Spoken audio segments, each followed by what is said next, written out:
What's going on, guys? Welcome back to another video. We have an awesome one prepared for you guys this evening. So there's been a lot of crazy developments that have been happening with the market over the last couple of weeks, and today was really important, especially with the GDP data that came out this morning, pending home sales data that was released, and most importantly, what we have to look for going into tomorrow with PCE data, the Fed's preferred metric of inflation. Now, there are some and certain things happening in the market right now that could cause some very significant downturns. Now, I want to make sure that you guys are aware of these things before anybody makes any crazy decisions on what to do next in the market. So let's get into it. But before that, guys, if you guys do enjoy the information and analysis that I provide you guys in these videos here, make sure you guys hit that like button down below and make sure you guys subscribe and turn on those notifications. I am live every single day on YouTube, and I did just release my own personal market research service called VIX Insights. We're going to be doing single stock analysis,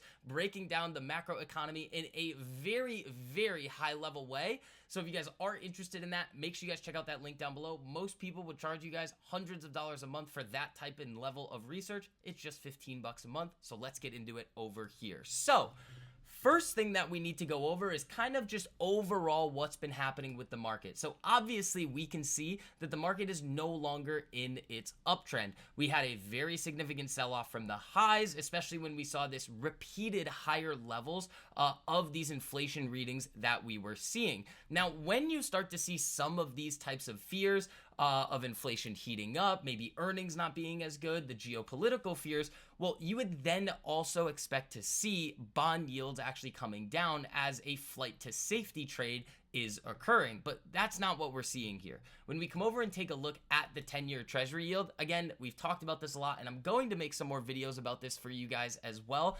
But we have seen bond yields across the board, all maturities and durations, starting to head higher. Now, what this could be a suggestion of is that, well, one, people are going to be holding their money on the sidelines and waiting because they expect rates to go higher in the near future. That is very, very important. But let's take a look at the actual issue here that could really cause some concern for the market going forward. The first thing is GDP this morning. So Q1 GDP was expected to come in at about 2.5% and came in at about 1.6%. Now, that's a very significant miss. Now, you can then interpret this, as we're going to take a look at, in some of these transcripts from what the Fed has actually said, and say, well, if growth is slowing in the economy, we have basically priced out almost all of the rate cuts for this year. You could start to see those expectations come back to the upside, and maybe markets could react positively to that. Again, we've seen this play out many times over the last year or so, that bad news for the market is in reality good news, which is a very weird distinction, but that has been what has been occurring, because think about it, if growth is slowing, it could suggest rate cuts coming a little bit sooner than what the market is expecting, and they could almost try and front run that type of move by buying. But that's not necessarily what we've been seeing. But I really want to make sure that we understand exactly what Powell has said first. So right here, for 2023 as a whole, GDP expanded 3.1%, bolstered by strong consumer demand as well as improving supply conditions. Activity in the housing sector was subdued. Let's actually go down here because this is the most important part. Committee participants generally expect GDP growth to slow from last year's pace, with a median projection of 2.1% this year and 2% over the next 2 years. So the Fed is coming out and saying that they expect GDP growth to slow. Now, are they expecting it to slow by as much as we just saw today? Well, obviously not, which is also causing some concerns. And again, when we come over here and take a look at exactly what they're expecting for unemployment, which again, the data is doctored, guys. When we take a look at exactly what's going on in the employment market in a couple of minutes here, you're going to see that a lot of the data that we're seeing when it comes out is not entirely accurate. So nominal wage growth has been easing, job vacancies have declined. Although the jobs to workers gap has narrowed, labor demand still exceeds the supply of available workers. FOMC participants expect the rebalancing in the labor market to continue easing upward pressure on inflation. The median unemployment rate projection in the SEP, the Summary of Economic Projections, is 4% at the end of this year and 4.1% at the end of next year. But what has the data actually shown us? Unemployment coming down. Well, when we go over and actually take a look at what was released over the last 24 hours here from the BLS, the Bureau of Labor Statistics, that is not exactly what's going on. And especially when we look at the last round of non-farm payroll numbers, where initially the reaction out of the market didn't make a whole lot of sense. But when you look deeper into it, almost all of the job growth gains were due to part-time workers. Now, what does this mean? Well, if full-time employment is going down, but part-time employment is going up, it could suggest that one, people are getting laid off and then trying to just get any work that they can. But the second option is even more dangerous. With the higher cost of living that we have seen in the United States over the last basically 4 years, the total cumulative amount of inflation has been about 21%. So in general, across the board, prices of goods and services have increased by about 21%. But when you see a lot of part-time employment jobs getting added, it means that people might be taking on an additional job in order to meet their day-to-day needs. So when you have people like Janet Yellen coming out and saying that the consumer is strong, the consumer is actually not strong. They're coming out and basically just trying to talk their book in an election year. Now, this is really interesting. The difference between the number of gross job gains and the number of gross job losses yielded a net employment decline of 192,000 jobs in the private sector during the third quarter of 2023. Now, that is vastly different than what they were saying previously, that all of these jobs are being added, the economy is growing, the economy is fine. So, where does this lead us to? Well, if unemployment is higher than expected, and we come over here and take a look at inflation, so this is CPI, this is going to show us core and headline CPI here. We can see that it has come down pretty significantly, but it is bottoming and actually starting to move back to the upside. So, when we look at this chart here, along with what we've said, we have higher unemployment than what the numbers are actually showing us. We have higher inflation, and then we also have lower growth with what we were talking about with GDP over here. This leads us to a very, very, very dangerous situation, stagflation. So stagflation is essentially when you have low growth, high unemployment, high inflation.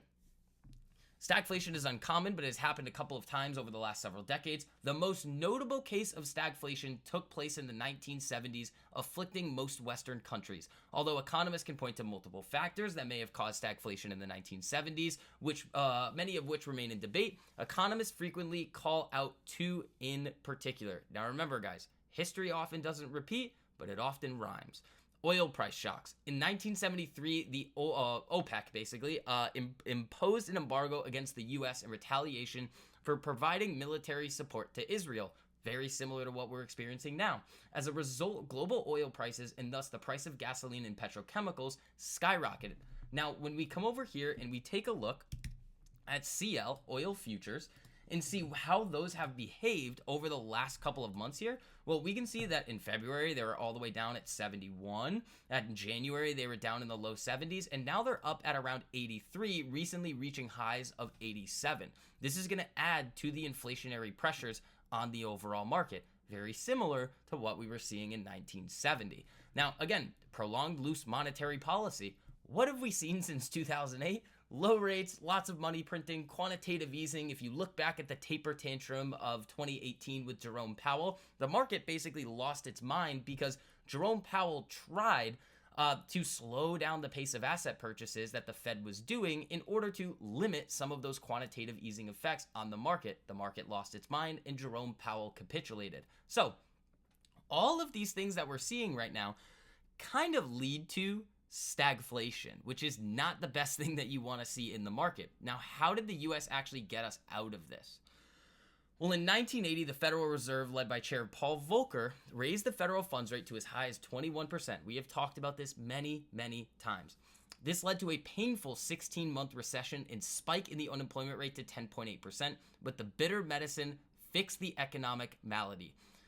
Considering that stagflation is such an unusual and puzzling condition, there's no guarantee that such an austerity fix would produce the same results in another stagflationary situation. Now, well, I'll tell you guys right now, if Jerome Powell and the Fed were to significantly raise interest rates right now, we would have some very significant issues. Remember, we have all the 7.6 trillion of debt that the United States needs to roll over this year, which we're going to make another video about. We also have the commercial real estate space having significant issues. Now, when we think about the commercial real estate space, rate cuts and what's happening with rates right now, you can't rate cut your way out of vacancies in office space. When you see that so many people are starting to work from home or are continuing to work from home, I know especially in my age group with all the people that I know, the vast majority of them do not go into the office. So all of these office buildings are effectively empty. Are rate cuts actually going to get people back into the office? Not necessarily, and that's not necessarily a realistic thing to be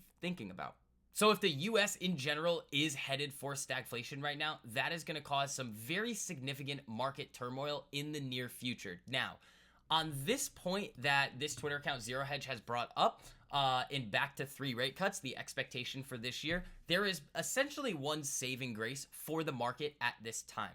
If we see low GDP and then PCE tomorrow comes out lower than expectations, well, the Fed and all of the different kind of mouthpieces for the Fed and kind of the executive branch of the United States can then come out and say that inflation is coming down and also growth. Is that the most likely scenario?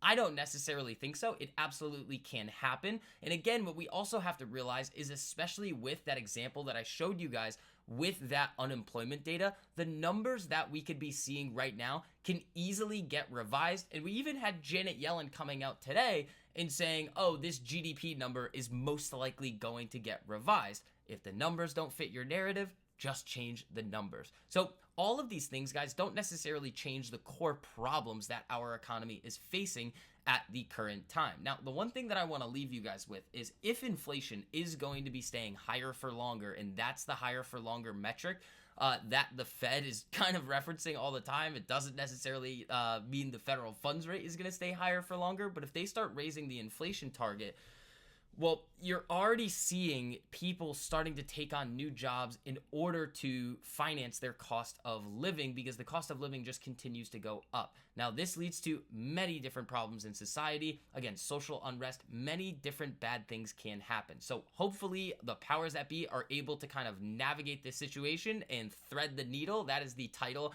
of our first research report within VIX Insights, but it's going to be a tough road ahead. So guys, that is going to wrap up this video here. Again, if you did enjoy the information I presented to you, make sure you guys hit that like button down below and subscribe if you want to see more videos like this. Other than that, I'll see you in the next one.